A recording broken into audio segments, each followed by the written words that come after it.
everybody. Welcome in to the Tuesday edition. Appreciate you guys joining us. Make sure you hit that subscribe button. Got a great show for you today. Quickly, though, before we get into it, man, this morning it's pouring rain. Man, it was dumping pouring rain here in Nashville. Get in the car, driving up here. It's like 5:20 when I'm driving up here. And, obviously I'm awake, but I turn the corner and I hit this puddle, and there's this huge branch, I guess the wind had knocked down in the middle of the road. And it's so early, I guess not that many people have driven past it, so nobody knew to come out and get it. Dude, I had to swerve past that thing. It was like Vin Diesel in Fast and the Furious. Like, it was so big in the middle of, on this narrow road of this bridge. You want to talk about better than coffee? I was like, What do you think? Do you think it was like Vin Diesel in Fast and the Furious? It was just like that. We're not friends.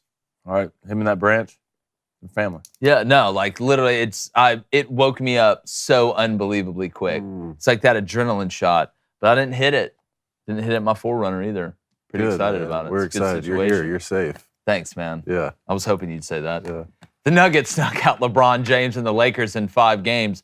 Not my goat. The Celtics win big over the Heat, but lose Porzingis. And Senior Bowl Executive Director Jim Nagy joins us to recap the NFL draft, talk a little bit of college football. I'm Jake Crane, and welcome to the Tuesday edition of your favorite show. Yeah, it's Crane & Company now.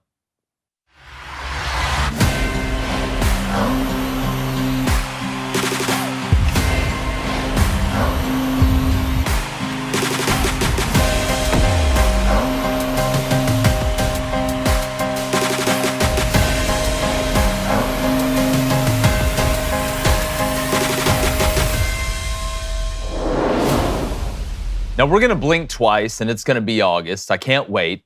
And with all the quarterbacks we just saw drafted here recently, that means a huge new crop of brand new starting quarterbacks will be upon us in college football. Now, new doesn't necessarily mean young, but regardless of class, it's impossible to replicate the feeling of finally being the guy at the helm. And whether you're a fan of Nico at Tennessee, Dylan at Nebraska, Jackson at Oklahoma, possibly Lenoris at South Carolina, or Orgy at Michigan, your fan base must learn to become surfers, as you will inevitably have to ride the wave of the ups and downs of the new QB. Now, very rarely does a brand new starter just plug in right away and keep the same mojo going. Carson Beck at Georgia is one of those rare situations where he was not only ready, but he was also surrounded by Avengers on his team that made it a little bit easier. Now, the question isn't, will there be higher lows with a new gunslinger? But how high can they keep their lowest lows? I'll let that one marinate for a second. Now, the players that will rise to the top of this new class of quarterbacks will be the ones that understand these things. 1, hero ball is a dangerous drug. You can't and don't need to try and do it all by yourself. Number 2, throwing the ball away or hitting the check down is not necessarily a bad thing. Sometimes it's the best thing. Number 3, you can lead in different ways, but the most important way is to be yourself. If you're a yeller, if you're quiet, just be yourself, be genuine. Number 4, nobody should know whether you're up 21 points or down 21 points. It's how you handle your business. Number 5, if you make a mistake, move on. If it's not your fault, know when to push the guy whose fault it was and when to let off the pedal. And 6, trust yourself. You're in this position for a reason. Now, those rules don't guarantee success or failure, but it's a good start. And as hard as this is for fans to understand, patients aren't just the people waiting in the waiting room to see the doctor. The biggest hurdle is how well young players adjust to the adjustment. Eventually, the book is out on you. So be an evolving target, not a stagnant one. And lastly, go have fun. You worked hard to get here, and it's a game after all. David Cohn, former Michigan quarterback, knows a little bit about that position. My brother, former Western State, Colorado wide receiver Blaine, knows a little bit about everything, and that scares everyone. Scares me. David, yeah, I know. David, can you talk about, just first off, the jump at the quarterback position going from high school to college? I mean, you went from, high school to Michigan, which is about as big as a leap as you can take. Just adjusting, knowing, hey, one day I may have to jump in this leadership role where I am the guy that everybody looks to on the team, and just how to handle that. This is one way I explain the jump to people. In high school, you throw the football when your wide receiver gets open. In college, you have to throw the football before your wide receiver gets open. And not that I played in the NFL, but I watch enough of it to know your wide receiver is never open. Yeah. Okay, so you have to throw it to a very particular spot where you think it just gives your guy the best chance to win. So look, I mean, we're going to have Jim Nagy on in a bit, and he broke down a list of the quarterbacks coming out for next year that he's already getting excited about. That class looks like it could be just as deep, and we're coming off a historically deep class. You know, when you talk about the young guys who are going to be starting for the first time, I keep looking at this guy, Nico Imaliava at Tennessee, 6'6", and he can move. We got to see what he was capable of in the bowl game against Iowa when he threw for 4 touchdowns.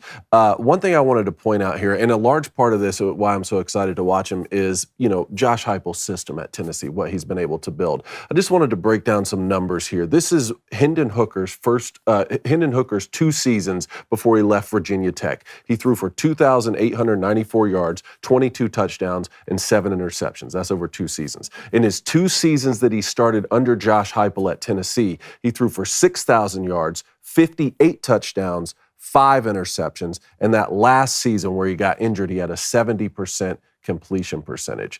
Now, you know, I know we talk a lot about how Joe Milton won that starting job initially, and then Joe Milton started this past year after Hendon Hooker got drafted by the Lions. But I think that this Nico Imaliava kid is going to fit in perfectly with what Josh Heupel wants to do, and it's going to be really exciting to watch. I mean, he showed flashes too just in the bowl game. His ability to run, he's a long strider. I think he's just going to continue to get better. You know, a guy that I find fascinating, and then Blaine, I want to get to, you know, kind of who you're looking at. We talked about Dylan Raiola yesterday from Nebraska, but Lenoris Sellers at South Carolina. Now, he's still in a quarterback battle. Shane Beamer hasn't named a starter yet.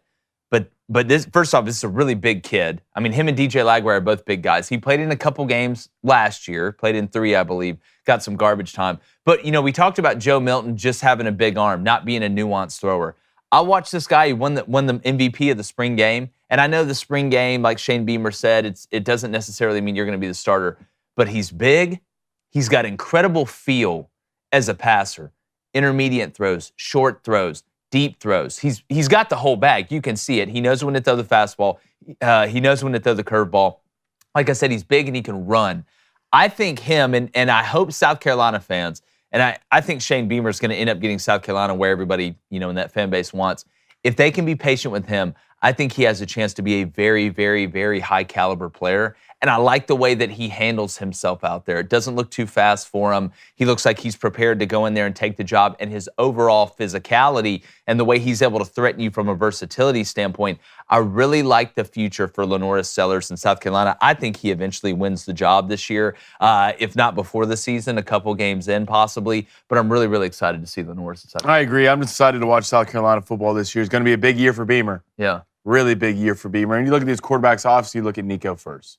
From just a height, speed, size, what we saw from him last year. Look at their schedule. It's not great. It's not great, but this kid has star power written into him. And I also like Jackson Arnold. It's going to be a little bit different than Seth Littrell, new offensive coordinator, but they find a way to pump guys out at Oklahoma at the quarterback position. And this kid's only going to get better. Their skill positions will be good. They lost a couple guys in the draft up front, but they are bringing back some depth. Deion's a player. Deion's a player as well. Slowly walking to the SEC if you're Oklahoma. You want to be the first guy in Oklahoma quarterback-wise to go in the SEC, and you could dominate early. Oklahoma's schedule is not great, but it's not too easy either. I think Jackson Arnold, Nico, and Sellers at South Carolina all have pathways to making the playoff. Well, look, when I look at Oklahoma, you think South Carolina's got a pathway to make it Not the as playoff? much as South Carolina, but I do think South Carolina could win 8 to 9 games this year. Okay, and we'll go over the schedules with Jackson Arnold. That one where I was like, hey, throwing the ball away, throwing the check down is sometimes a good thing. Last year, you could see him. He's got that gunslinger mindset to him. Like, he's out there throwing it. But it's like in high school, you can get away with some of those things, as you mentioned. In college, look, throw the check down, throw the ball away. I know Brent Venables, as a defensive coach, is going to be telling him, hey, listen, nickel and diamond down the field is not a bad way to go through life if that's what they're going to give you, if they're going to play off. To your point about Nico, I think what's fascinating about Tennessee's offense, because every football play, it's a math problem, right, with geometry built in. You're counting guys in the box, how many safeties are deep. But it seems like Tennessee, while it's not the most complex offense, they're doing it at a pace where you're like, oh, simple multiplication? I know that. 6 times 3 is 18. 7 times 3 is 21. But what if I start shooting the questions at you incredibly fast? Like, some people can't keep up with that. It's like 8 times 4, 4 times 6. If I start going fast, some people can't compute it that quick. That's what it seems like Tennessee is doing to me. That's why I think that completion percentage is so high. And at the end of the day, for Nico, it's a run-first offense. Tennessee's is. I think some people have led in the SEC. Yeah, like it's a common misconception that Josh Heupel wants to throw the ball 60 times a game, like Lane Kiffin and some of these other coaches. They want to run it. Tennessee won 9 games, in spite of Joe Milton. Yeah, I agree with that. In spite of Joe Milton. I agree. Like, with Hendon, they're slated to win 11 games this year. You can if Nico is half what everyone's saying he is, and we've seen a little bit of it last year, they could sneak their way into a playoff. Yeah, well, it starts I'm interested to see if Nico puts on weight in the offseason, too. Yeah. I think right now he's about 200 pounds. I mean, he is thin, but he's also, talking about his mobility, he's very fast. He's going to be an integral part of that run game. So I'm not sure, what their plan is for his weight over the season or over the offseason. But, well, when you're 6'6", you ought to be able to carry. I mean, heck, you know better than anyone. You're 6'7", you ought to be able to carry weight. I will say this as well. Looking at Tennessee, we talk about the run-first offense. We talk about the ability to play action off of it, reading the numbers in the box. I think Tennessee's added depth to that defense too. That's been kind of the sneakiest part of what Josh Heupel's done, because when you operate at that pace, you have to have bodies on defense. You have to in general, but when you're going to go warp speed, it better be double the depth. I just wonder if people like Josh Heupel and some other teams look around the country at what's happened the last 3 years, look at Michigan last year and then Georgia the 2 years before, and they're like, man, is it really the best to go as fast as we possibly can? Yeah, look, I feel like there's a middle ground there. Like, you can, and look, Tennessee can put the brakes on when they have to. I think that's one of the best parts about Heupel's offense. He can go the speed limit when he wants, but what does he want to do? Speaking of Vin Diesel and Fast and the Furious, he wants to get in the El Torino and tear the roads up. So, speaking about tearing up, if the IRS is tearing you up, don't worry. We got the pros for you. Because, look, facing these guys without a professional, it's not a smart move. All right? It's literally like throwing into triple coverage when you know your receiver doesn't have a chance. The tax deadline just passed. If you owe back taxes or you still have unfiled returns, we know that can weigh on your mind. It's something that people worry about, and I understand it, especially when the IRS has become more determined than ever. I mean, let's be honest. Those guys are out here trying to run a hurry-up offense of their own. But with Tax Network USA, which is the nation's leading tax relief firm, they're number one, all right? They're Michigan from last year. All right? That's who these guys are. They know the tax code, and they will fight for you. They have a record of negotiating over $1 billion in tax relief for their clients. Their team's knowledgeable in handling any type of tax issue. So, contact Tax Network USA for their best strategic advice to help you reduce or even eliminate your tax debt. You can call today at 1-800-245-6000. That's 1-800-245-6000. Or visit their website at tnusa.com/booster. That's tnusa.com/booster. They'll give you a free private consultation on how you can settle your tax debt today. That's tnusa.com/booster. Stop getting taxed because it's so taxing. All right, let's get to the Booster Club. Booster Club, hit that like, hit that subscribe button. If you donate, it's on topic. It will get read. We're going to start the show off with the Beamer Boy. What a name. He says, loving the South Carolina talk early today. What's our biggest weakness this year? Is it still up front on the offensive line? Yes. Good news is, you didn't have a bunch of starters go down in spring practice. Last year, South Carolina's starting left tackle, I think, tore his ACL. In the spring game, maybe. This year? Last year. Oh. Last year. Beamer Boy can help me out with that. Look, this game is always going to come down to what you have on the offensive line and defensive line. That is the cake. Everything else, you can make an argument for outside of the quarterback position. I get that. Is nothing but the icing. It's nothing but, the writing on top of it. Happy birthday, David, all that stuff. If South Carolina, and you don't have to be the best team in the world up front. You just have to be good enough. But South Carolina last year was abysmal on both sides. They couldn't look at Spencer Rattler. Spencer Rattler, I could make the argument last year, was more important to his team's success. Not just because he was a quarterback, but because they were so bad up front. Go back and watch the first half of that Georgia game. I mean, Spencer's out there just having to create. I mean, he's having to turn into Andy Warhol out there just painting pretty pictures. So it's going to come down to up front. I'm not going to make my mind up about South Carolina until I see him up front. You know, they say fat and stupid's a bad way to go through life. Well, being bad up front on both sides, not being able to rush the passer, stop the run, not being able to protect the passer or run the ball, that's a bad way to go through life. But I think Shane is slowly fixing it. I'm excited to watch him, and especially with a young guy like Lenoris. That's just keep your eye on South Carolina. I think that they have a chance to be a little bit under the radar, a little bit like Texas A&M, to be honest with you, because Jimbo's not out there, getting in these battles with Saban anymore. Let's go to the Tomahawk 30. He says, how do you think Mike Norvell and the boys bounce back this year? New transfer at quarterback. Give me some hope, fellas.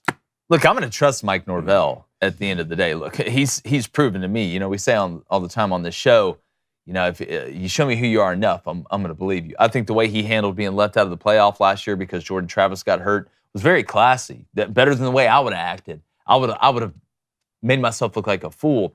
Here's my thing with DJU. And Florida State lost a lot. I mean, not just on the defensive line. Jared Verse and Braden Fisk are going to play with each other, but you lose Johnny Wilson, you lose Keon Coleman, you lose Trey Benson.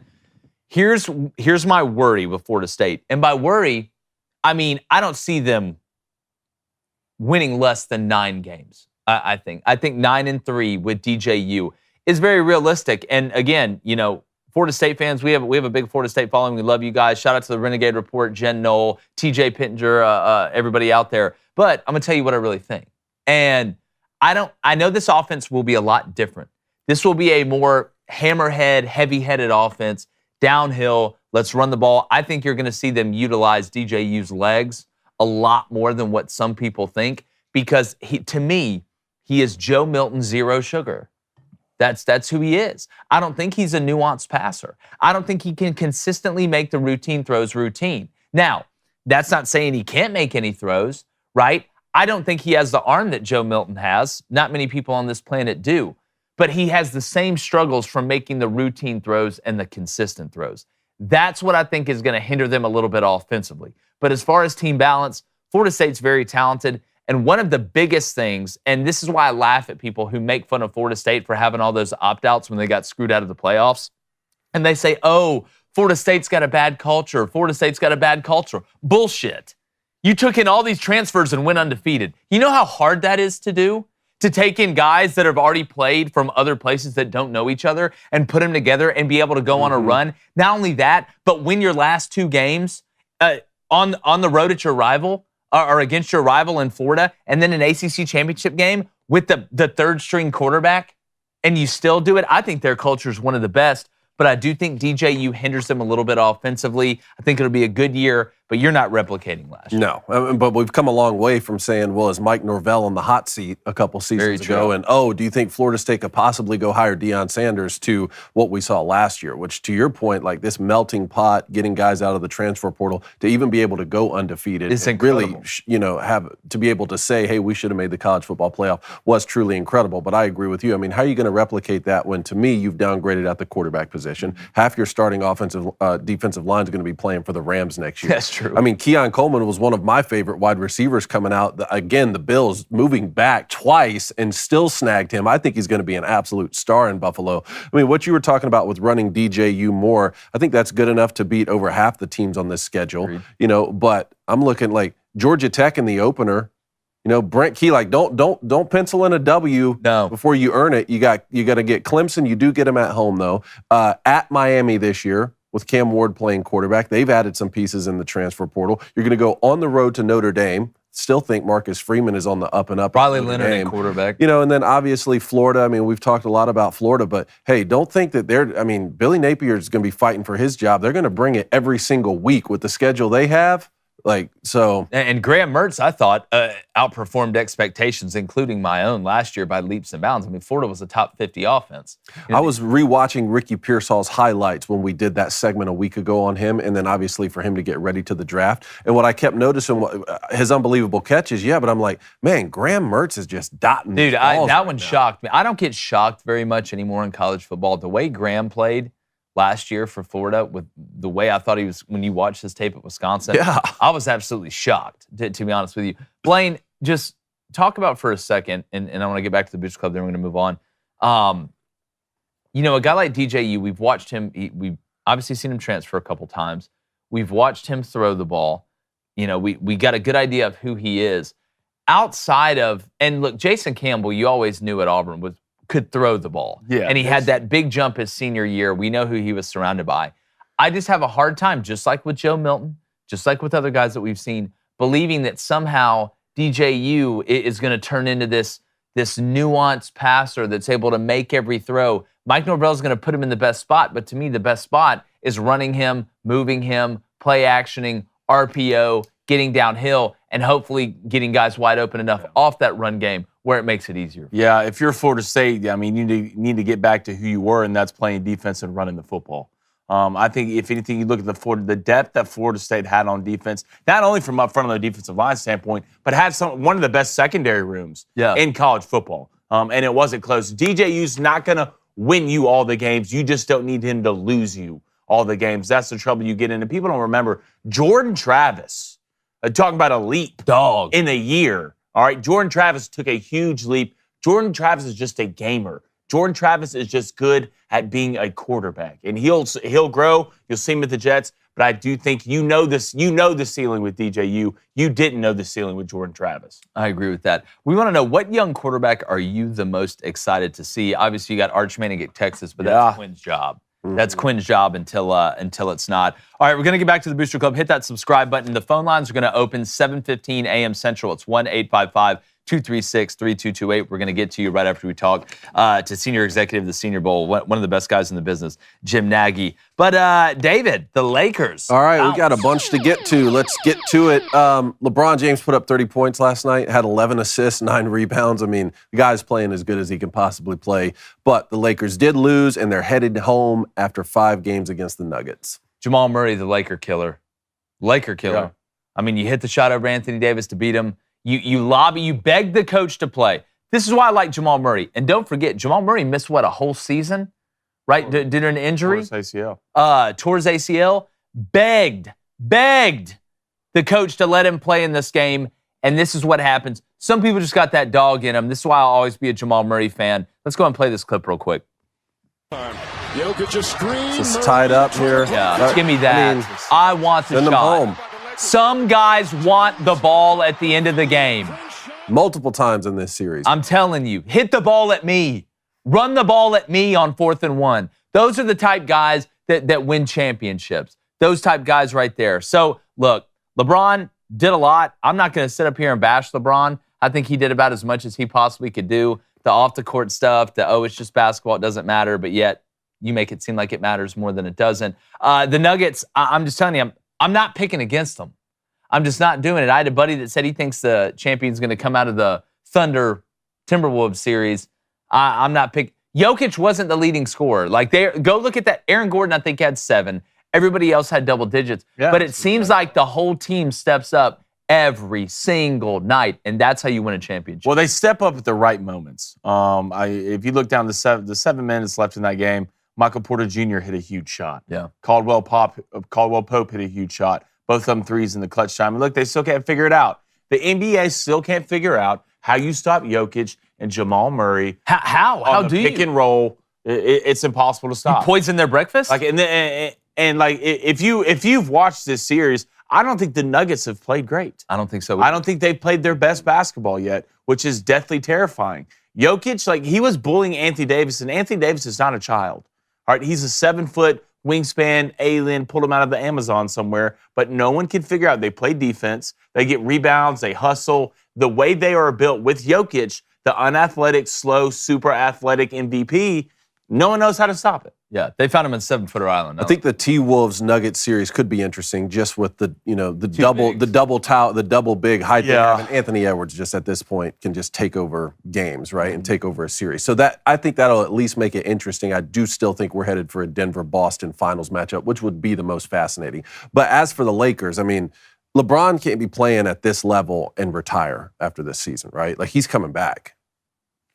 I don't know. If I'm him, I'm coming back. To the Lakers? I don't see why he wouldn't come back. I mean, Anthony Davis, the worst part about it is Anthony Davis is playing well. Yeah. He's playing well on defense, had multiple 30-point games. He's put up 30 and 20 in some of these games. Well, to me, that makes it more impressive for Denver. Look, it's at some point in time, and we saw this with Michigan last year. We've seen it with Georgia. We've seen it in Alabama in the past. We see it with UConn basketball. Sometimes the only way, the three most important people are the team chef, the bus driver, and the pilot of the plane. As long as those three guys do their job, you're going to win. And that's what it seems like for the Nuggets. But I think you're exactly right. I don't think they're playing their best basketball. No. And yet they're still finding different ways to win. That's what great teams do. That's what championship teams do. It's not just a one-trick pony, even though it could be a hell of a trick, right? Like LeBron and AD, that's a hell of a trick. But the Nuggets, they've got everybody. Everybody understands their role. They play it well. It's fun to watch. The Celtics have been absolutely showing out in Miami. 102-88 win over the Heat yesterday. Yeah. Derek White, your fifth best player. Congratulations, 38 points. They did lose Porzingis, though. He went out and sounded like he had a boot on his foot after the game. That's, we're talking about them versus the Nuggets and mismatches. That's where it really matters the most. The Celtics can skate by with who they have without Porzingis, right? I mean, Al Horford, even though it seems like he's 130 years old, they do have depth. They just don't have a ton of post depth, in my opinion. When I look at Miami, not having Jimmy Butler kills you. I mean, let's be honest. But the one game you won was the anomaly where you hit 23 threes. I watched you miss 10 threes in a row last night. You're just not going to survive. And the Celtics, honestly, came out, didn't play defense for the first half. Miami just couldn't hit a shot. Miami was getting open looks. That wasn't the problem. They just weren't able to make them. I mean, Tyler Hero came out and was hot and then started turning the ball over. But Boston was just the better team. It was going to take another Herculean, crazy amount of threes or somebody just going absolutely bananas out of nowhere. Boston was the better team. But the biggest news coming out of that series, if you're looking at this from a Boston standpoint, is Porzingis' health. Yeah, I agree. I mean, the Heat were never going to win this series without Jimmy Butler. Jimmy Butler is the Heat. But a team that you can't trust right now, I don't know how you can look into the playoffs and trust the Celtics are going to do what they're supposed to do. They've always found a way to fall apart, whether that's late in series against certain teams. I mean, to put them against the Nuggets right now, I think they'll fold like a cheap piece of paper. I mean, the Nuggets have been there. They've done it. They know what it takes to win. I've just watched Celtics blow it. Jason Tatum blow it in clutch moments. Brown blow it in clutch moments. And now you lose Porzingis, who could be the difference.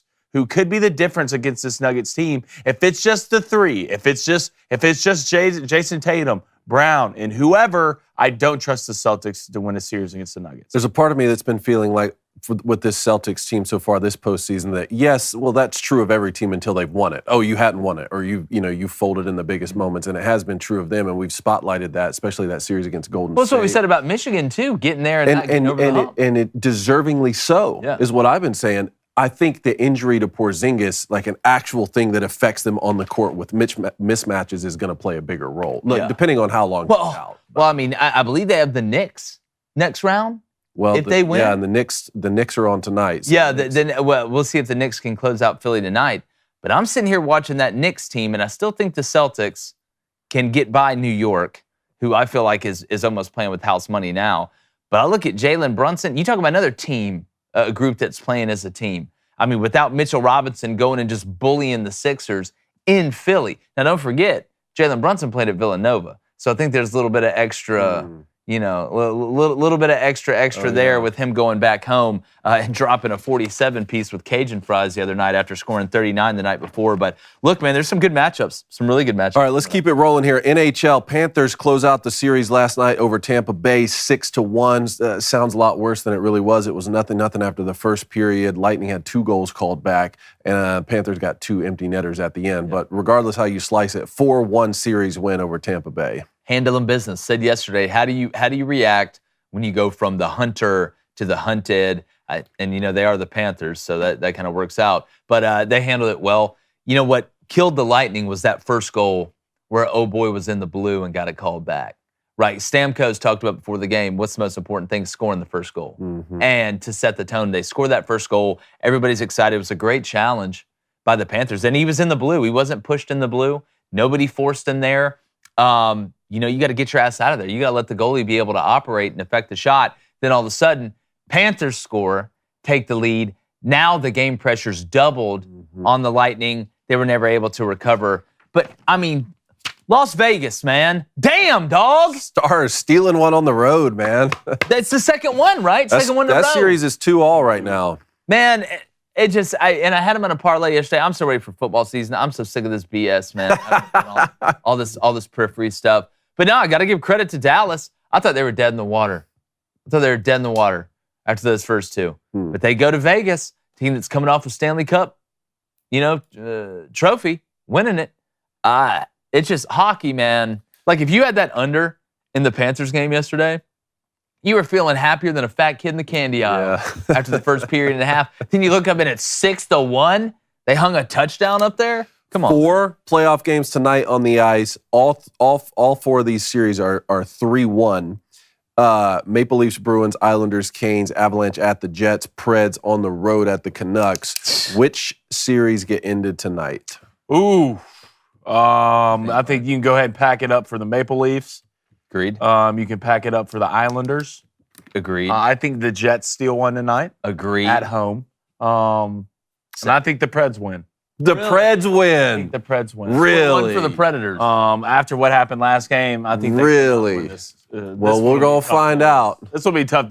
Here's what the Preds will do. Gotta be gut wrenching. They'll go down like 3-0 and come back and win this one, and then lose at home. That's what they'll do. That's 100% what the Preds will do. All right, big news out of the NFL here.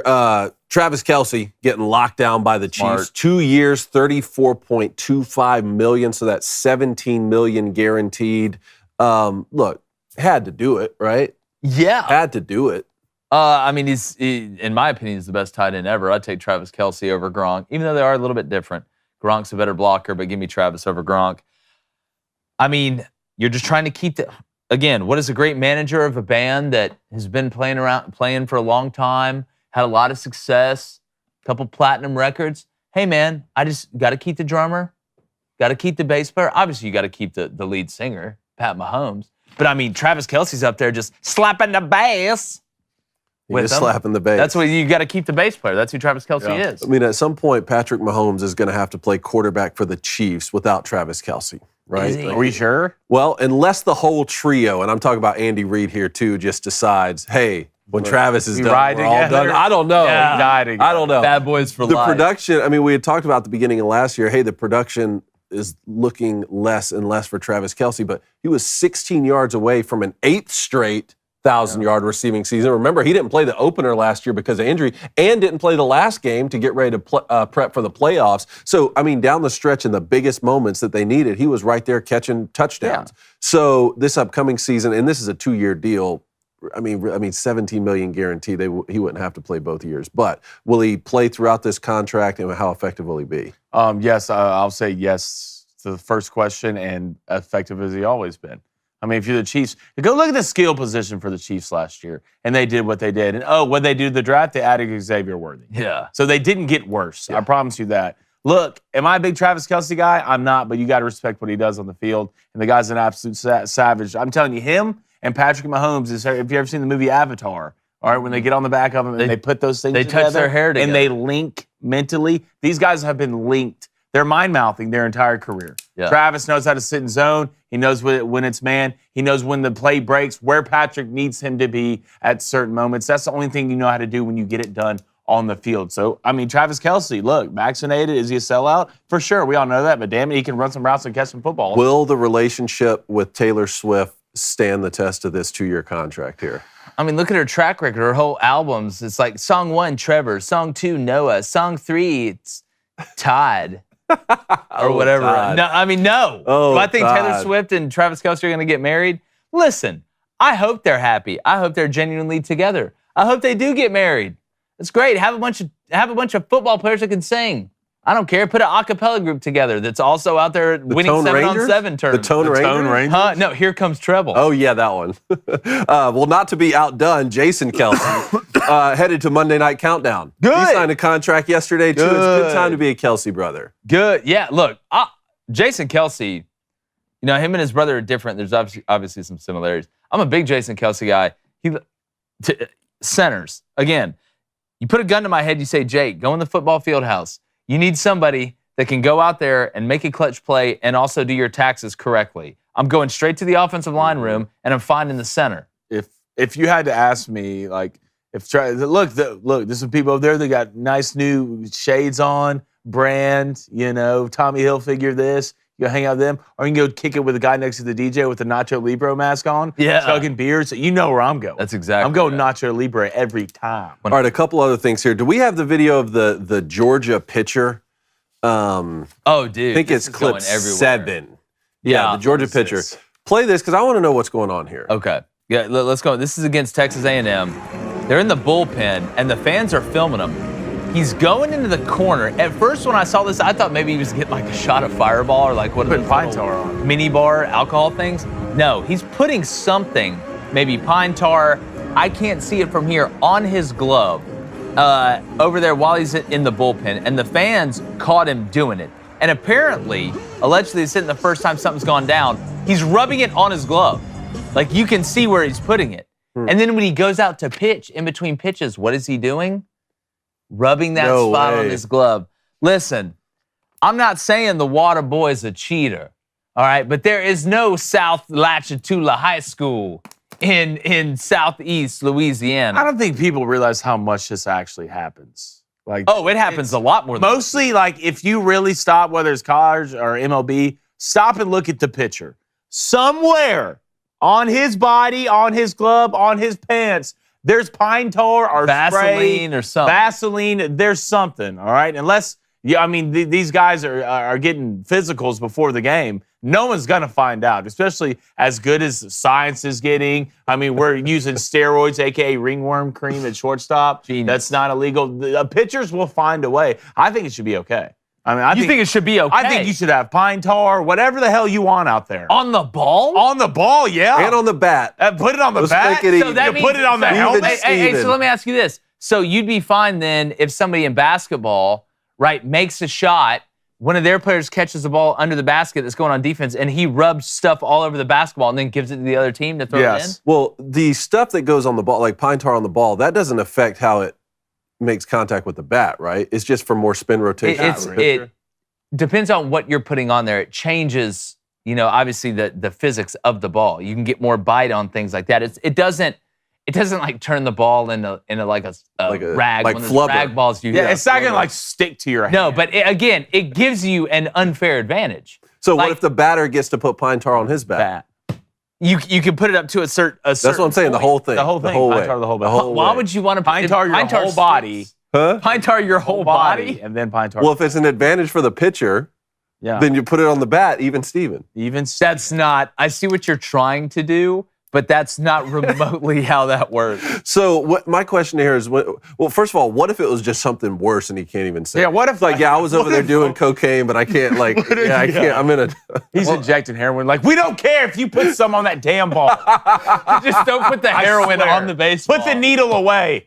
I see pine tar in that bag. When's Pete Thamel going to come out and say that Georgia was cheating and that they need to be sanctioned and that the NCAA? I don't know. Ask him. I got his number. Do you want it? Yeah, I guess so. Yeah, he blocked me on Twitter for absolutely no reason. Pete Thamel blocked you on Twitter? I guess. Why can't I get blocked, Pete? Man, I'm not talking enough trash to you. Pete. Oh, sneaky Pete. All right. The Rays, New City Connect uniforms. Let's take a look.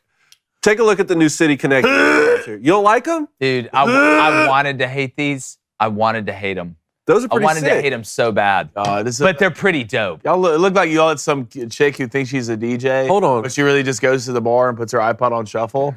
This is not her. They're like, yeah, come on, guys. That's not her. Huh? That's not Steph. Yeah. That's not Steph. Bring up the Stingray skateboarding here. That's why you don't let people on acid. There, look at that. He's skateboarding. Look, dog. Look, hey, I'm 10 toes against Stingrays. All right? 10 toes all day against Stingrays. They took our boy Steve Irwin. You hate animals. You think I'm right with these guys? You know what? You're right. It's on site. I didn't even think about it like that. It is on site. They killed with Steve Irwin? I didn't even think about it like that. They killed on Steve site. Irwin? Allegedly.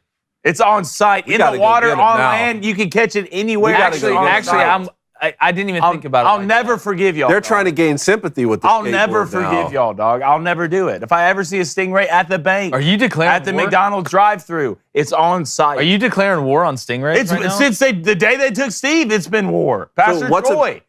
Vice versa. Now you're like talking that. about language. It's like Now that. You you're ever talking. drowned a stingray before?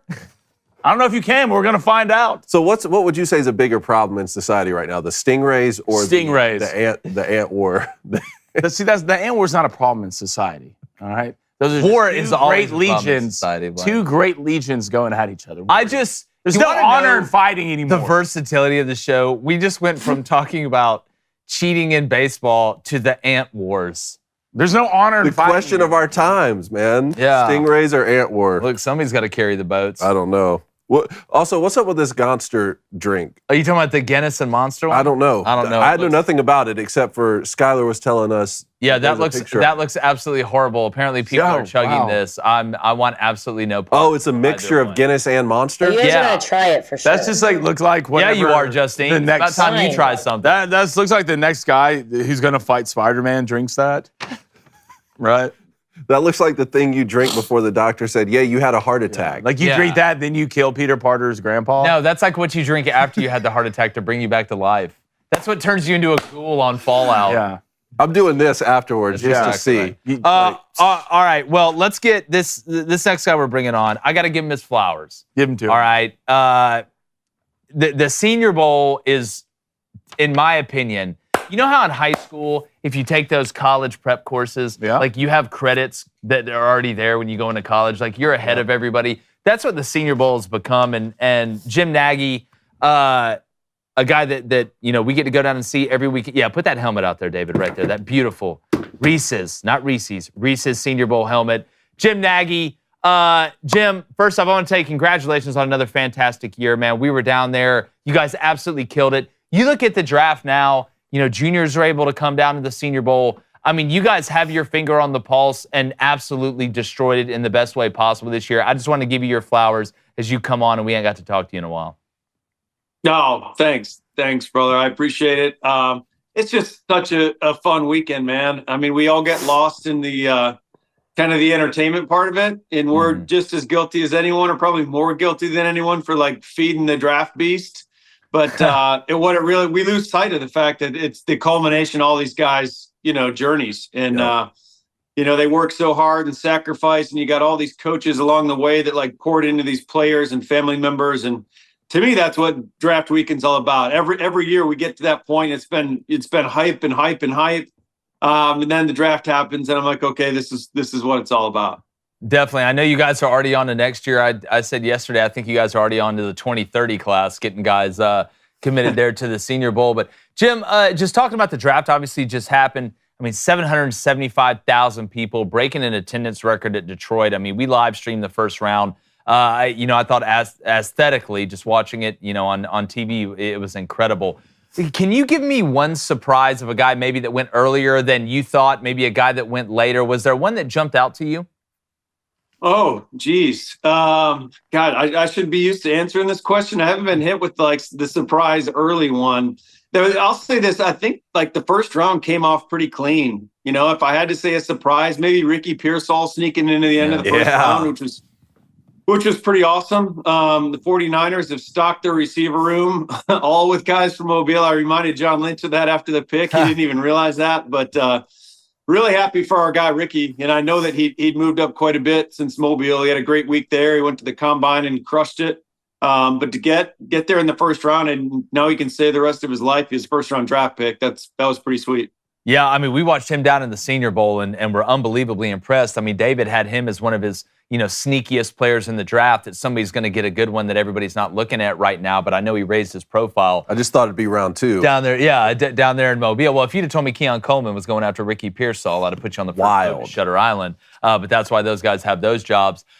Jim, looking at the Michael Penix pick, that's what everybody was talking about. Michael's a phenomenal player. I think he's going to have a really good NFL career. How surprised were you that the Falcons took him that early? A little bit surprised, just really because they'd already signed Kirk Cousins, right? I probably don't have any unique insight on that, but I will say, everyone criticizing the general manager, Terry Fontenot, really that Friday aftermath, right? After the pick and then into Friday morning. I mean, that's all anyone could talk about. I'll say this, if there's a quarterback there that you think can change the franchise, you got to go get him. And a lot of the blowback was that they took him too early.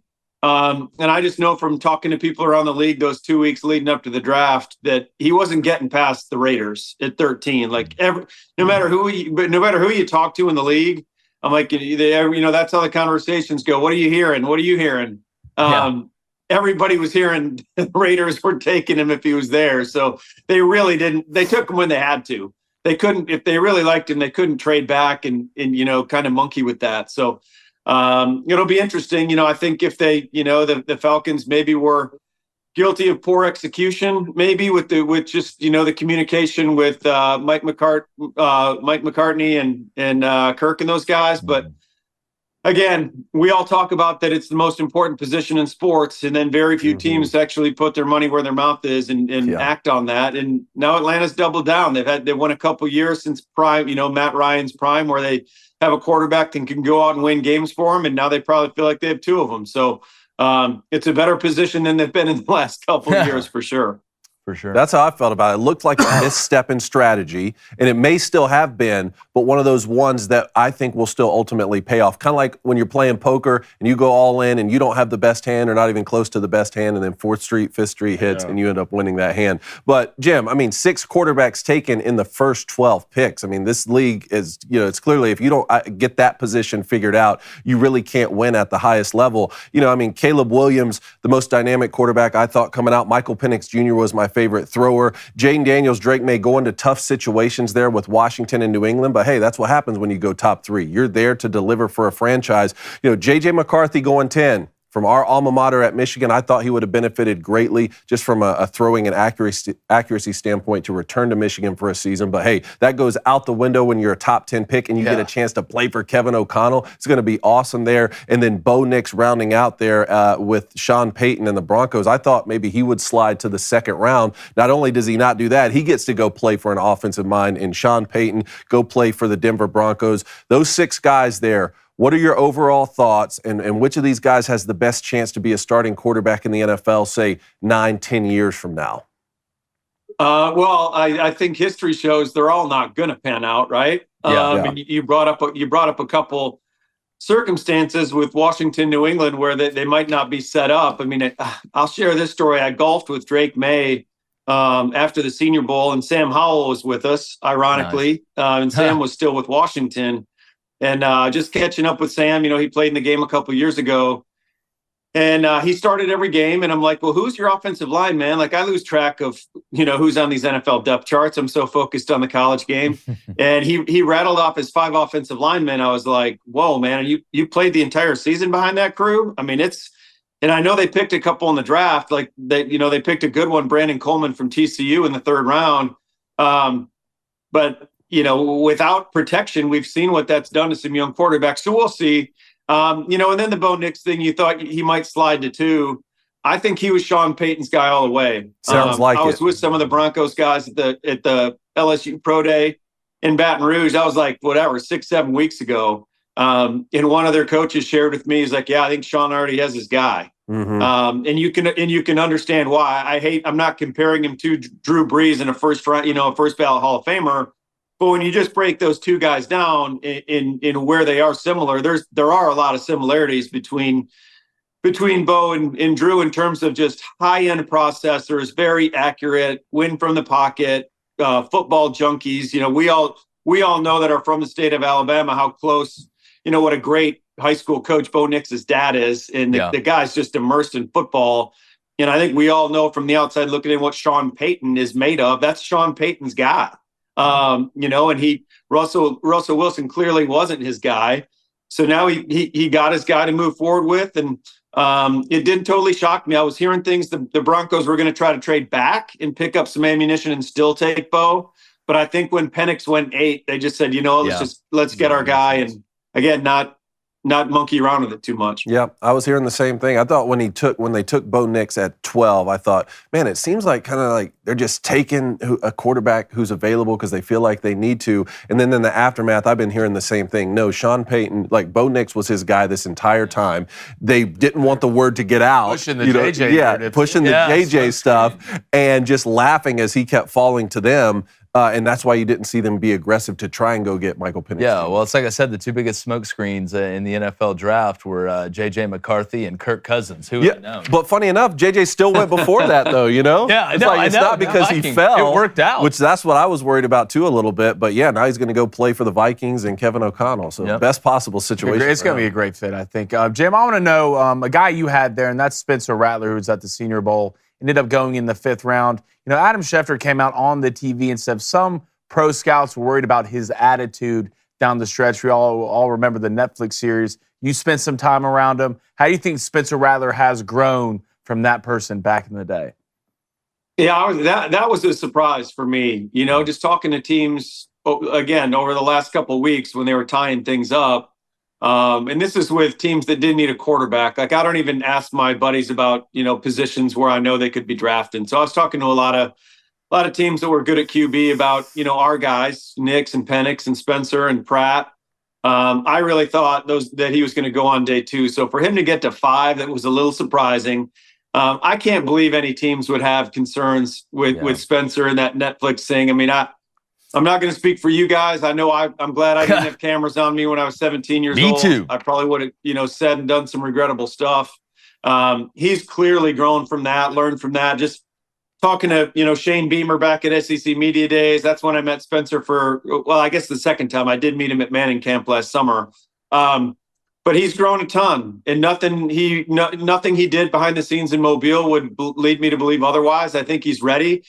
To me, if I were a team, rather than like question how he acted 5 years ago, I would be concerned about, you know, the growth that he made. And I think it's awesome that this guy's battled some adversity and come out the other side. I think that's why we've seen a lot of quarterbacks fail over the last 5 to 10 years. Just look at it. They're guys that have kind of cruised through life and things have been easy for them. They've always been the stud quarterback. They get to the NFL, they get smacked with some adversity, and they don't know how to respond to it.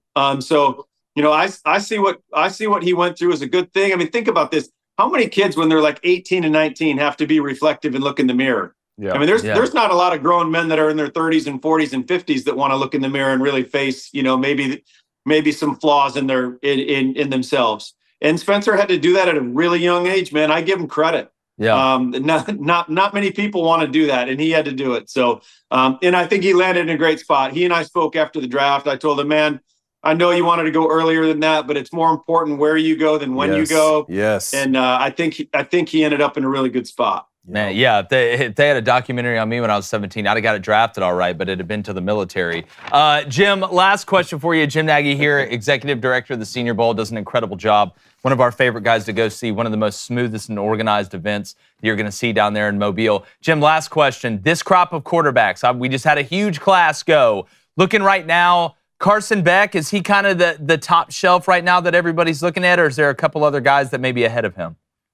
Well, he's the only one I feel any good commenting on, Jake, because he's the only one I've really seen. I went to the Georgia spring game a couple weeks ago, and he had a really good afternoon, including like a game tying drive where he threw a money touchdown. The kid made a great play in the end zone on it too. The receiver did, but no, it's a good list. I posted that list yesterday on social. I mean, a lot of names, obviously. I mean, all these guys are staying in school, so there's a lot of names that people are going to recognize, and you know, Quinn Ewers is going to be up there, and I think we just have to see what names elevate. Well, you know, guys on our staff really like this Donovan Smith at the University of Houston. We have some really good feeling on him inside the building right now. So, and then Riley Leonard, you know, went from Duke to Notre Dame, so there's going to be some guys up there, but there's always guys that elevate too. You know, the Kenny Pickett's and the Joe Burrows and Mac Jones. I mean, those guys all, you know, kind of rose up that last year. So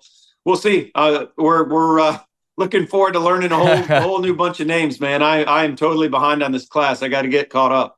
Well, I know you guys are diving into the tape. Jalen Milroe is going to be an interesting one too. But Jim, brother, thanks so much for joining us. I know how busy you guys are. I know it's you maybe a second for you guys to catch your breath right after the draft, but I know y'all hit the ground running. We can't wait to see you again this year in Mobile, man. And thanks so much for getting up with us, brother. And congratulations on just another fantastic showing and just another notch in the belt of why the Senior Bowl is the college prep course of the NFL. Well, thank you, guys. Hopefully we see you down here in the summer for our Hall of Fame event and the golf tournament in June. Cool. We'll be there. Appreciate it, Jim. See you guys. See you, Jim. Nagy, him, Molly Middleton, the whole crew. I can't give them enough credit. They always take care of us, and the guys just know what the heck's going on, man. I mean, they do a fantastic job. All right, we're going to get back to the Booster Club. The phone lines are open. Want to get to those too. But first, let me tell you about Fume. Tell him, son. And I'm not talking about, you want me to tell him? Tell him, son. I'm not talking about fuming angry. I'm talking about fuming to save you. What do I mean by that? Well, if you ever tried to break a bad habit, but feel like you're climbing Mount Everest in flip-flops, don't worry. We've been there too, especially Blaine. That's why Fume is like a breath of fresh air, because it literally is. It's not about giving up. It's about switching up. Ooh, I like that line right there. What is Fume? All right, it's an award-winning flavored air device that uses flavored air instead of vapor. You hear everybody talking about these vapes that are so bad for you because nobody really knows what's in them. Well, you know what's in Fume. You can have the same, action without the same reaction or worry. Instead of the harmful chemicals, they use delicious flavors. Like, listen to this, Dave. It's crisp mint. Crisp mint? Crisp. Wow. Queethins. Crisp mint. Orange, vanilla, maple pepper. That's surprising. Maple pepper. And sparkling grapefruit. Blaine's personal favorite. Fume flavors are what herbal tea is to soda. Not as sweet and much more natural. So, kick your bad habits today by going to tryfume.com/booster, and you'll get 10% off with the promo code booster. That's tryfum, that's how you spell it, .com/booster with Fume. It's always a breath of fresh air. All right, let's get back to the Booster Club. All right, look, we don't root for anybody's downfall in this show. All right? Who's rooting for downfalls out of here? No one's out here rooting for Sam Hartman's downfall. All right, we're all upset he didn't get drafted. Are you rooting for his downfall I'm not. in the chat? You're rooting I'm his not. downfall. The chat just brought it up. You're rooting for his downfall. Cine Ruiz wanted to know what happened to Sam Hartman. Yeah. Look, he didn't get drafted. It was tough. I mean, look, you can't be short and have a got bad picked arm. up, though, by somebody. But will Sam get Hartman's picked gonna. Listen. I'm sorry. I'm not gonna shed a tear for Sam Hartman, who was created in some sort of laboratory in Milan. Okay, I'm not gonna cry. Oh no, I didn't make the NFL. Now I'm gonna go marry the Queen of England. Is that what he's whatever. doing? That's what I heard. Yeah, he's probably literally already. He got drafted, but a cologne called him. Yeah, no, he's cologne like with commercial? Johnny Depp, like in one of those commercials in the desert. That has like nothing to wolves do with around him cologne. and a guitar. I'm not There's a feeling scorpion. sorry for There's Sam a scorpion Hartman. in there. Oh no, Sam Hartman didn't get drafted. Oh, where is he? Oh, he's in Nice with Halle Berry. Oh, damn. I thought he was marrying the Queen of England. Now he's with Hallie? Well, I think Hallie's next in line. Good God. That's what I heard. Wow. All right, let's go to Sergeant Rick. What's up, brother? He wants to know, how surprised were y'all that the second-tier quarterbacks didn't get drafted until the 5th round? I was surprised. I took Spencer Rattler to get drafted by the Raiders round 4 at +140. Yeah, I thought the Giants, like you were talking about yesterday, I thought the Giants or the Raiders were going to pull the trigger on him. I mean, on one hand, I'm like, yeah, I'm surprised. But then on the other hand, I'm like, I mean, are we saying all 6 of those quarterbacks, like everybody thought was the first tier? Was the second tier like not in there somewhere? Like, to me, the first tier was Caleb Williams, and everybody had it different. To me, it was Caleb Williams, Drake May, and Jaden Daniels. And probably Michael Penix would be in my first tier. I would have said Bo Nix and J.J. McCarthy were in my second tier. And then Spencer and, Joe Milton even got drafted, if we're going to be honest. They were in that third tier. So when you have 6 guys drafted in the first 12 picks at one position, can we really be like, oh, well, the second group, we're shocked that it took that long? No, I just think they all got picked like in the first 12 picks. All right, let's go to Michelle Dunn. She wants to know, can we discuss a little bit about Kentucky football? I haven't heard a thing about Brock as QB, and we apparently got a big piece over the weekend in the Michigan corner. I'll say this. With Kentucky and Mark Stoops, I'm never really worried about the defense, right? Like, I mean, look at Trevin Wallace just got drafted. It was a heck of a player coming out of high school. Here's what I want to say. I got to see it with Vandegrift first. Not that we're not going to talk about it. Guys, listen, we're about to get in the summer. It's about to be college football and NFL heavy. So we're trying to make sure we get everything else, our ducks in a row before we Greg Louganis into this college. Y'all know how we do it here at Crane & Company. All right, y'all know where our feet hit the ground. With Brock Vandegrift, the more I see, though, the more I like, including in spring.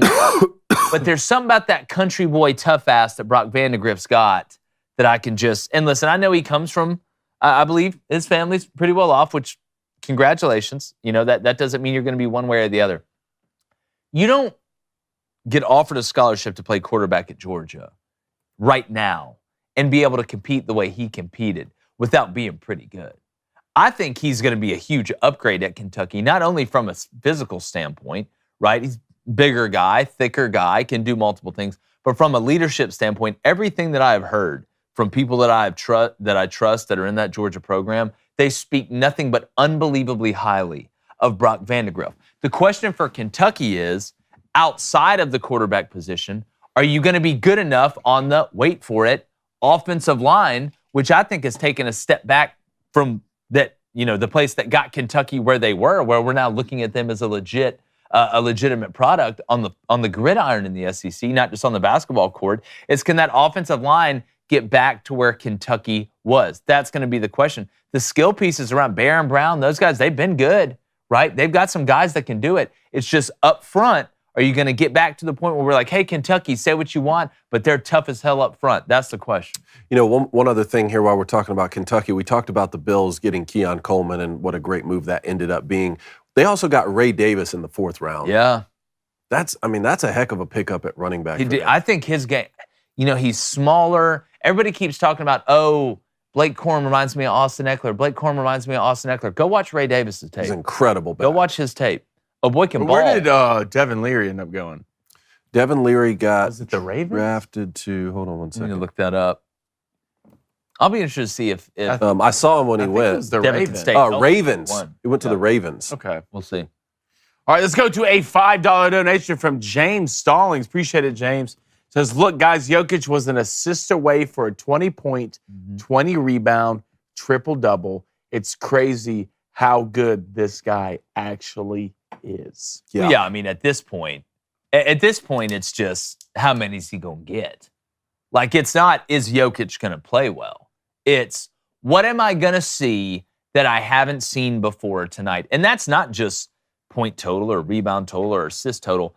It's the way he does it. It's his, probably the most impressive thing to me, honestly, with guys like Jokic and Embiid, are the passes that they make. Elite pass. It's like in Major League Baseball, the thing that impresses me the most isn't the home runs. It's not throwing it 103. It's the ball. It's the takes that the guys that are throwing 98, the guys at the plate, that just spin on, that they know are just a little bit outside. Or a little bit, it's the takes. It's not the shooting, it's the passing. It's the little things. So, I mean, at this point, I don't know how to shower Jokic with any more compliments than what we have. At this point, it's just, what am I see at the theater tonight? I know it's going to be good. It may be amazing, right? So he's incredible. All right, let's go to UT Parking. He says, first of all, Jim Nagy is the man. The man. Yeah, absolutely. He says, how much do you think NIL had an impact on the draft? Huge. I mean, yeah, it can be the determining factor between guys returning or going. Yeah. I mean, and look, I think that's one of the positive sides that we've seen of NIL. There's multiple positive sides. They just didn't put rules on it when they let it out. Is that now colleges can kind of compete to keep some guys who may be on the fringe. Like, it makes the college game better. We're seeing this in basketball too a little bit. Guys are like, man, I may not be a lottery pick. I may end up in the G League. Why would I not come back for a year if I'm going to make about the same amount of money and try and see if I can't turn myself into a lottery pick? It's like Grant Nelson from Bama. Like, what? You weren't going to go start for the Knicks. Mm-hmm. Like, you might as well, Janai Broome for Auburn. Like, it's giving you a fighting chance. All right. Cam Ward's a good example of that. Cam Ward's a great example. Ward announced that he was going to go to the NFL and then decided to come back, got some NIL money from Miami. Now he's going to play college football and develop for another year. Yeah, it's funny. There's some good and there's some bad. Let's put some rules on this bad boy, get some contracts on. All right, Dave, let's get to calls. All right, let's get to a couple Pongo alerts here from yesterday. Matthew in Arkansas, talk to us. Matthew just dropped his call. Pick it up, Matthew. Pongo, man, get back on. All right, second Pongo. Kirk in Canada. What's going on, Kirk? Uh-oh. Kirk. The aliens got you this time. Finally, they did. Does the government have you or the aliens? Kirk. Just because the leads are down? Hey, boys. There he is. There Hey, he Kirk. is. Oh, that sick phone signal just got to reach Canada before he can answer. I I actually have to run into the bathroom to talk to you guys so I don't get in trouble with my boss. Oh, nice. Look, I love this. Put your boss on the Yeah, I'll put him talk on the to your line. boss. Oh, we'll handle it. Put him on the phone. Skyhook him out of here, will you? Yeah. Anyway, Look up. listen, I'm not in the bathroom, so I'm going to make this short and hang up. I don't know if you guys realize this. I just figured this out a couple of years ago. There's a little bit of I won't call it cheating going on in the NHL, but they have this thing called long-term injury reserve or long-term. So what happened is a couple of years ago, they put Nikita Kucherov on the long-term injury reserve with like a hangnail or something. And then his salary doesn't count towards the salary cap. And What? they make some amazing trades at the deadline. And then all of a sudden, boom, as soon as the first game of the playoffs comes back, Nikita Kucherov's back, and his salary doesn't count. So it's like you get a salary cap plus a Nikita Kucherov. You know what I'm saying? Well, listen, I'll say like Boy said during the debates, if you don't like the way that I'm able to manipulate the tax laws, then change the tax laws. No, That's why I look at How it. is that a thing? That makes no sense. It's true. Imagine Travis Kelce. Imagine Travis Kelce. He goes out week 4, week 5 with a, I don't know. And then they trade, his salary doesn't count towards the cap. And then all of a sudden,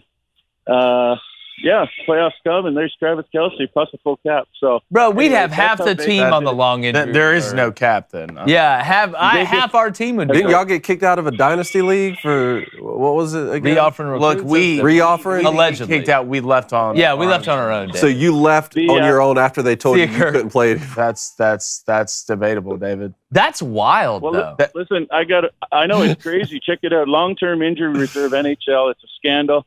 They did it. The Vegas Golden Knights did it last year with Mark Stone. He comes back and Is there a certain amount of MVP last days year. you have to sit? Yeah. It says Like- long-term injury reserve is the mechanism that allows NHL teams to remove injured players who will miss at least 10 games in 24 days from the active roster. Once a player is on the long-term injury reserve, his team can then exceed the salary cap by the amount of the player's contract. That's the dumbest shit I've ever. That's heard. double Excuse dipping. my language.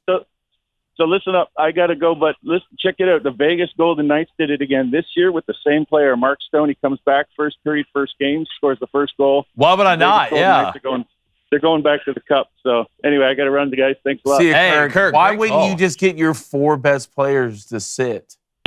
Just sit. Well, the minute that can you talk about clinching the playoffs early, like mattering? Yeah, you're done. Like if I clinch the playoffs with like 20 games to go, and then just go sign. sit. Long-term injury reserve. Just go sign a bunch of guys who are really good, Hmm. and it doesn't matter. You bring those guys off the bench. It doesn't have a hit to the cap. That's insane. Just good to know Kirk's doing Got that. away with it. Yeah, no, I'm just Kirk's got doing Kirk's good, back man. at work. Yeah. All right, let's go to Austin in Alabama. Austin, talk to us. What's going on, guys? Awesome. What's up, Austin? buddy? With college football spring games wrapping up, now we can get to bold prediction season. Yes, of course, Yeah. of course. Well, I got one. I don't think it's much bold now. Is I think the year 3 of the Dan Lanning era, Oregon's actually going to have a top 5 defense. That wouldn't surprise me at all. That wouldn't. Again, I think that's what's changed. That's why I think Oregon has the best chance to fit into the Big Ten, not just because of personnel, but because of identity. Right? Like I feel like Oregon is built for that. I feel like Oregon was more Big Ten in the Pac-12 than they were Pac-12 in the Pac-12. Yes. There's also a player. I don't think nobody knows him, but he's a D2 guy that transferred to Oregon. Oregon ain't known for very, very big running backs, but Oregon's got a running back that's 6'2". His name is Jay Harris. He's a little sleeper. Jay Harris. Do you know what D2 school he came from? I can't remember right off the top of my head. It's one of those D2 schools that has a bunch of words in it. Yeah, that makes sense. Is it Northwest Missouri State? Yes. They're pretty bunch of there. words. Hey, You're not lying. That's a good place to come from. But doesn't it feel like this is just it's such a different look for Oregon? Because I'm so with Dan Lanning there. I'm so used to seeing offense, high up tempo. How many cool uniforms? Well, they still got a cool always flavor the ice cream fastest on guys. But now it's just like, damn, I'm just watching Oregon run the ball and play good defense. Well, you see like the tree, right? It's like Saban does it this way at Bama.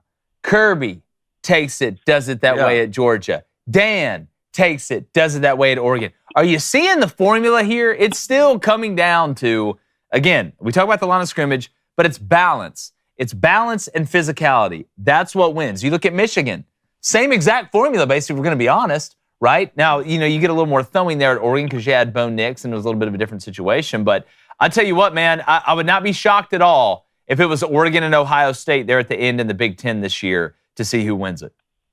I think, fun fact, my first ever Oregon game in Eugene is going to be the Ohio State game. Oh God! Oh, And I got Oregon schedule. Dude, you got to get a Craning Company shirt and rock that back. You go to Oregon State, you go to UCLA, you go to Purdue, you have Ohio State at home, and you also go to Michigan and Wisconsin. We have so many audience members in the Booster Club going to big time games this year. Let's drop the merch link in the chat. We need to do like a best picture of the weekend contest. And I love that. Craning Company merch at some of these places. I love that. Hell, we may show up, Austin. You never know. Oh, yeah. One last thing before I go. So when the college football game drops, y'all going to be playing against y'all subs? Oh, look, it's an online dynasty situation. Be a party of the Like I've been doing push-ups and looking in the mirror for 3 hours every morning before I come into work. Look, I've been in touch with the NCAA. I've been in touch with, Have you? So yeah, have they been in touch back? Touch with Sankey. I've been in touch with a lot of people about You've been touching a lot of people about what's going to have to get done when this game comes out. Look, an online dynasty's already rolled up. We have the numbers. I'm going over legislation and rules right now with my committee, and then we'll. Rumor has it you may be the league commissioner, but some people are worried about. We will present it. You can be bought. You're for sale. Yeah, I cannot. I don't know if you know what $50,000 looks like. Except maybe Did the NCAA touch you back? Huh? Did they touch you back? It's a real Penn State situation. Oh God. Yeah, you weren't expecting that. Great call. Thanks, Austin. Great call, bud. Hey, appreciate it. That's Great awful. call. My fault. It's my fault. Yeah, it is. You did that. That's my fault, Austin. Thank you. That's your Great fault. call. Matthew on the line in Arkansas, Pongo. Welcome Look, back. man, we're God, starting to figure get it out. worried. We're getting worried about you. Oh God. Now I'm real worried. He's dead. Now Matthew died. You killed him. There he is. Oh God. What? Matthew, that You evil know, laugh. Darth Vader and Anakin Skywalker situation. What's up, dude? I'm here to talk to those heartbroken Atlanta Falcons fans because I know what's going on down there. Everyone is forgetting about where Raheem Morris came from, the Los Angeles Rams, and he had a front row seat when Matthew Stafford went down and they were up you-know-what creek without any paddles. Yep. And that is exactly what's happening. Well, so here's my thing. You're going to sell the bag on a backup quarterback when the rest of your team is not good enough to win the Super Bowl. Let me go ahead and the odds of you winning a Super Bowl if your starting quarterback gets hurt, it's not good. The strategy of, hey, let's put our roster behind the 8 ball just in case the starting quarterback gets hurt. That's not a good way to go about it. I don't care what anybody says. Well, actually, in connection to this, I saw someone bring up a Kevin Clark quote that said that not every team is trying to win the Super Bowl, and I think they're not. I think they made a conscious decision that we just want to be pretty good in the mix, which is a lot better than what we have been the last half decade. I'm just not paying a guy $100 million not to win a Super Bowl. Yeah, I'm not. Yeah, you're not getting all this money and all this time for us not to win the whole thing. It would be different to me. It's like you had one of the worst pass rushes in the NFL. And you have a chance to take Dallas Turner. And this is not a deep edge draft. No. It's not. There's not a lot out there to pick from. Hell, Latu was still there. You had Latu. You had Dallas. You had the best edge rushers in the class, and you picked a guy who's not gonna help you win a Super Bowl this year. Not gonna help you win a Super Bowl next year. Win the division. Win a division. So what you're telling Kirk Cousins is I don't believe in you. Yeah. That's what you're telling Okay, Kirk. I paid you $100 million to not believe in you. I'm demanding a trade. I would want out if I was Kirk Cousins. I keep my money. I signed up for. No, listen, if I'm Kirk Cousins, I'm like, this just, and Kirk won't because he's a professional. But it's just, this kind of takes away my excitement a little bit about getting up this early and going to workouts and stuff. Like, I'll go in there, I'll drink the shake. I'll go in there, hey, let's go, break it down. Team on 3, 1, 2, 3, team. But deep down, when I'm driving to work, maybe I don't care as much. I wonder what the offer was from Minnesota. Like, legitimately, how much money could he have gotten from them to just stay? Because I bet he's thinking that now, too. It's just, this pick doesn't make sense. No. It doesn't make sense. It just feels It's like not what I would have done. It feels like there's something behind it. I don't know, Matthew. It sounds like It feels like there's something behind it, to me. But it just doesn't make sense. It's definitely not what I would have done because as an Atlanta Falcons fan, if I was one, I want them to go all in on winning it all. But that's clearly not what they're doing. No. There's always Arkansas, brother. Yeah. And you can't Cal's cooking, too. You can't trade Kirk. You can't trade Kirk. There's no room for trade. Nobody's eating that contract. Yeah, the dead money in that, you're screwed. Yeah. You're screwed. Yeah. Great call. But, hey, Cal's killing it, man. Thanks, Matthew. See you, man. Heck, y'all have a good one. You too, bud. Matthew. All right, let's go to Will in New Jersey. Will, what's up? Come on, guys. What's up, Will?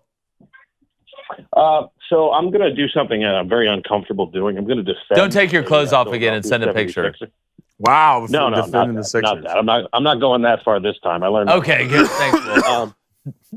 So I'm going to defend Joel Embiid a little bit because Do it. He's been catching some flack for some comments he made about how there were too many. And I'm speaking as a Knicks fan, that there were too many Knicks fans in Philadelphia. But what I didn't hear anybody talking about is, like, where I live, I'm an hour and a half from New York and I'm 15 minutes from Philadelphia. And the ticket prices, like game 2, the cheapest ticket available was $400. The cheapest ticket to go to Philadelphia was $94. Like, Knicks fans jumped all over those tickets and got them because they don't want to spend $400 to go to the Garden. And it's not a long drive to get down there. And the Knicks have sucked for so long that, if we got a chance to see them in the playoffs, we're going to go. Well, look, and I think Joel, if I'm Joel Embiid, I want to have the best home court advantage as possible, right? I can understand. And listen, Joel's having to play basically the whole game because when they take him out, they just get blasted. You've seen this, Will. You've watched it. I mean, the fourth quarter, Joel could barely run up and down the court. He's already, half broken with what he's having to do. And the minute he goes out, I mean, the Knicks look like the greatest team of all time. And what Jalen Brunson's doing, whether Embiid's in there or not, is incredible. But that does make a lot of sense. And the Knicks fan base, I mean, color me somebody that maybe wasn't as deep into the NBA as I have been the last couple of years. But the Knicks fan base, Will, and correct me if I'm wrong, is an absolute madhouse. Yeah, it is. Like I mean, they show up and show out just as much as anybody. They're insane people. All right, that's what they are. And you got to love that if you're a fan base. Yeah. But, man, it's Joel Embiid, to me, you think about what Joel Embiid has had to go through at his career. Oh, dude. At the Sixers. All the way back to Kansas. All the way, like I don't know if Joel's been the same since he watched Kawhi hit that shot in the corner. Something's been off. And Philly fans, you better appreciate what Joel Embiid's putting on the line. Every game, I feel bad watching Joel Embiid play. It's almost they beat him up. They beat him up for 4 quarters. Just beat him up. And he still does great. He balls. But then he's catching flack now for saying there's too many Knicks fans in the seats at Philly, and Philly fans are coming after him. If I'm Joel Embiid, look, it's a middle finger to y'all quick. Yeah, it's like, hey, here's the question. Am I going to the Lakers or what? That's some great perspective there, Will. Thank you Will, for that. I would not have known that. Northeast I didn't. Geography, I hadn't really heard of that. It might either. as well be Serbia. But, when you're looking at the Knicks here, a chance to close this out, you'd get either Milwaukee or the Pacers in the next round. And Pacers up 3-1 in that series, too. How are you feeling about the rest of the Eastern Conference here? So, I called a week or so ago to tell you I was at 8 points in 8 seconds live when Reggie Miller did it. Well, he's not on the Pacers anymore. No. So that's a blessing in disguise. Yeah. So hopefully the Knicks can close it out. And just the thought of, Giannis coming back, I think I would rather play the Pacers in the second round if both teams are able to advance. But I'm feeling pretty good. And, you hate to see anybody get injured, but I think if it does, and I know I'm future casting here, but if it does end up being Knicks Celtics, if Porzingis is out, that may be something that can tip the scales in New York's favor. Well, Hartenstein just becomes that much more important. And I think he's been, I know he got 5 fouls in the second half the other night, but I really Mitchell Robinson, what's his prognosis? Huge. He should be good to go tonight, as far as I've heard. Okay, good. It was amazing what y'all did on the offensive glass without him. Appreciate it, Will.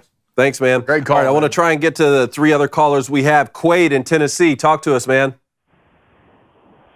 Hello. Hello, Quaid. So I'm going to back off for what Kirk said about NHL long-term injured reserve. Yes, go. The reason NHL has long-term injured reserve is because it is the only true hard cap league. Every contract is fully guaranteed. There's no way out of it. You have to buy the player out if you want to drop them if they get a career-ending injury. That requires you to pay out their contract, 2/3 of it, over double the time, so it still counts towards the cap. Wow. Long-term injured reserve gets them off of it. Now, all of these injuries are legitimate injuries. Mark Stone's injury this year was a ruptured spleen. So the NHL is very particular on how they allow you to use long-term injured reserve. Kucherov had a back surgery the year he was on long-term injured reserve and missed the full year. So we need a doctor's note. We need a doctor's note. You have to have that doctor's note. Okay. What if I'm injured emotionally? Well, then you go into the player assistance program and you don't count towards the cap, but then you're on an island. Then you're on Shutter Island. You're Naomi Osaka at that point. Yeah. Then they beat you to death with your own shoes. All right, that's very helpful information, Quaid. Thank you, man. Hey, Quaid, Preds win tonight or what? They've been dominating Vancouver in everything but the goal category. Of course. If UC Soros plays to the top 5 to 10 goalie in the league like he is capable of, they should win, but they have no finish right now. No, they don't. Again, if Hellebuck plays well, the Jets win. The Islanders are done. The Canes are too good. And Boston is absolutely dominating the Leafs.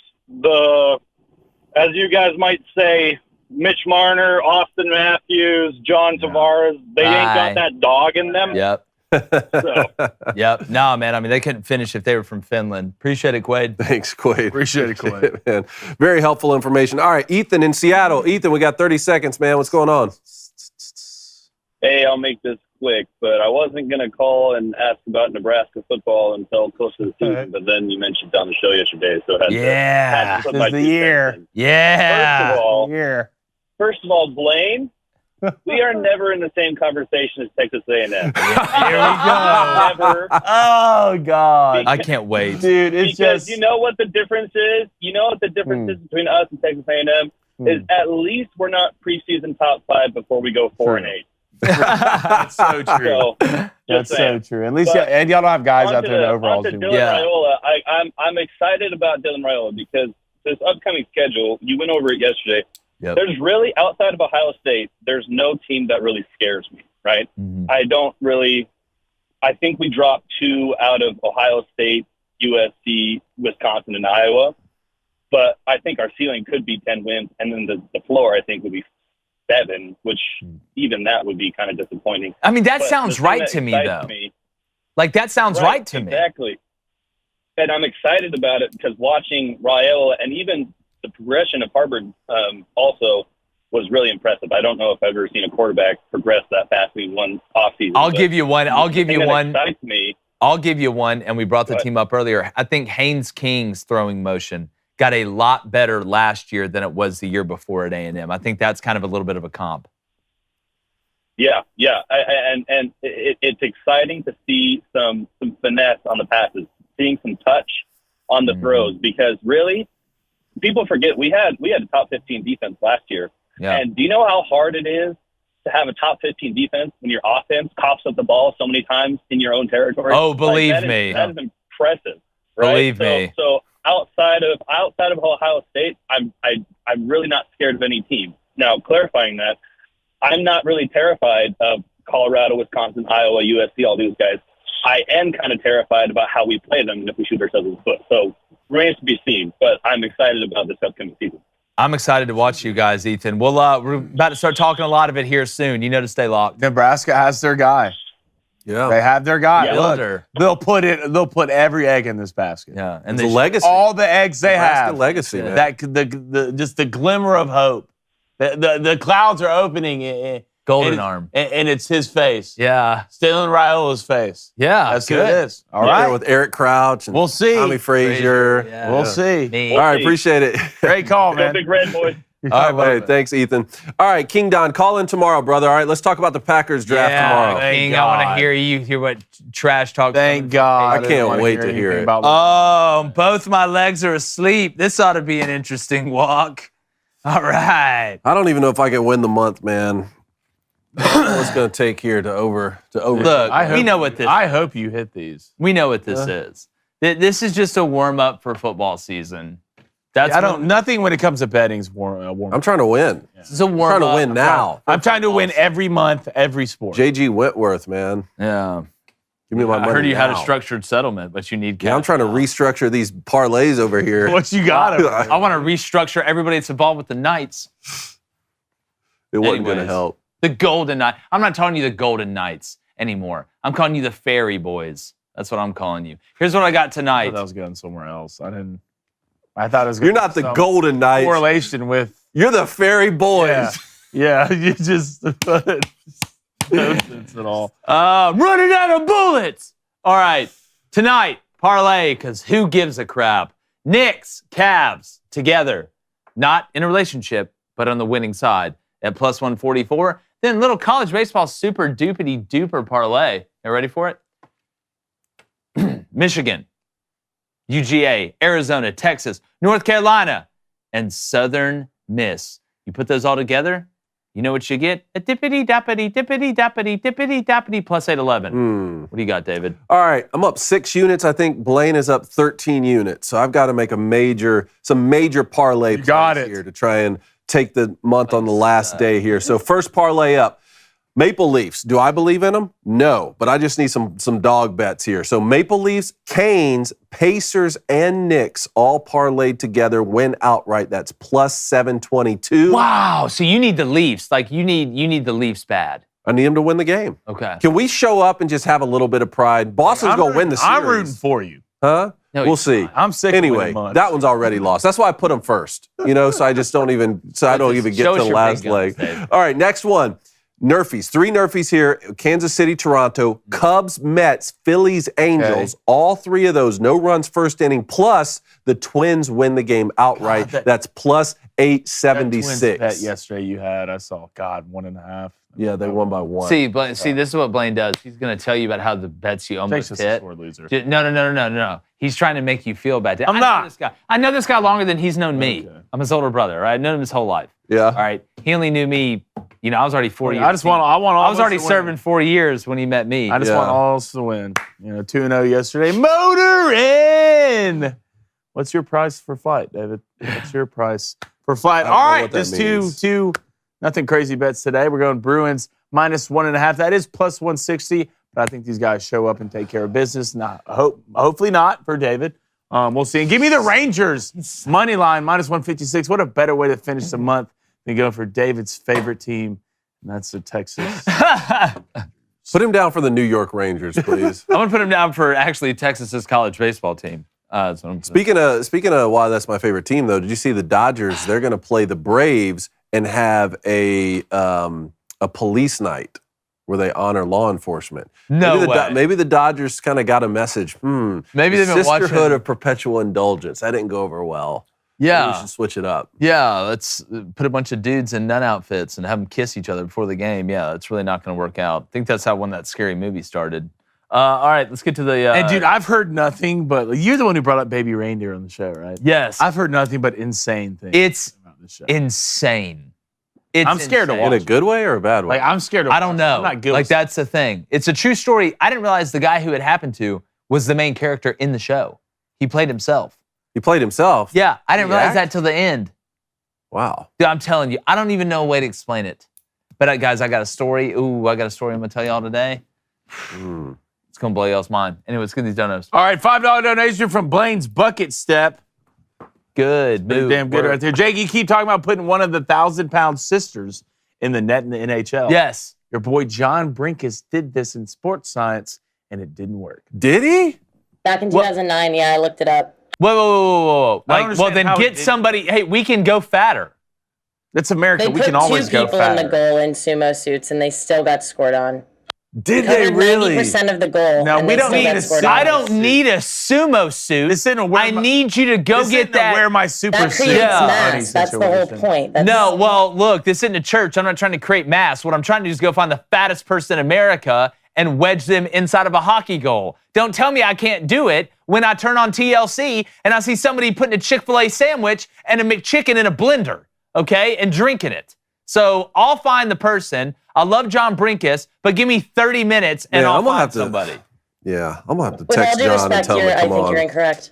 How am I?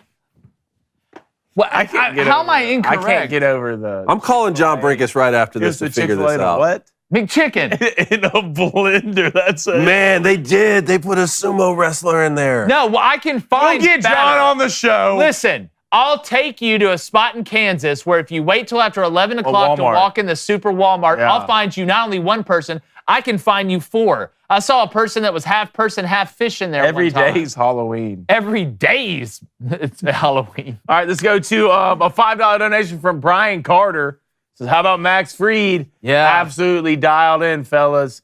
Do we think we have any chance to sign him back, or is he gone after this season? I don't know. I need to see Brother. Max do it in the playoffs. You know where Max is going to be after this season. No, like I got to see Max do it in the playoffs. Can't wait a week before the playoffs. Stripes. Oh no, I have a blister on my finger. Pinstripe. Someone play for the I will Dodgers. say the Braves best record in baseball, 19-7, and the top three hitters, like their big dogs, are hitting like 233 with 6 homers. Let's get those numbers up a bit. Oh, they will. We only got 812 more games to get it right. All right, last donation of the day. $5 donation from Steve's Trading Card Frenzy. That's right. Their GoFundMe has reached its goal. Wow. Yes. Way to go, Together we Jake. made it. Yes. Way to contribute, Jake. Dude, go find me. Like there's something going. All right, poll. Oh. What QB will have the best NFL career? Caleb Williams, Drake May, Jaden Daniels, or J.J. McCarthy? It's a good one. I think the Booster Club's smart. Give me Drake May 34%. I'll say Caleb Williams 36%. Caleb Williams, 18%. J.J. McCarthy, 21%. Jaden Daniels, 28%. Drake May, 33%. Ooh. Good luck with that terrible roster up there in New England. Yeah, I need help. Need help. We appreciate you guys. Booster Club, thank you guys. Make sure you hit the subscribe button. Everybody who called in, appreciate you. Shout out to our sponsors, Tax Network, USA, Fume, and Jim Nagy, Executive Director of the Senior Bowl. It's always a great time. Got a fantastic show for you tomorrow. Brandon Crawford's going to join us from 247 and CBS Sports, talk a little bit more college football. But like the chances of the Preds not letting us down, we're going. Terrible. We have to move this light. Practice, too. All right, that's not gone. We have to move this light. I don't like it. It's on my bad side.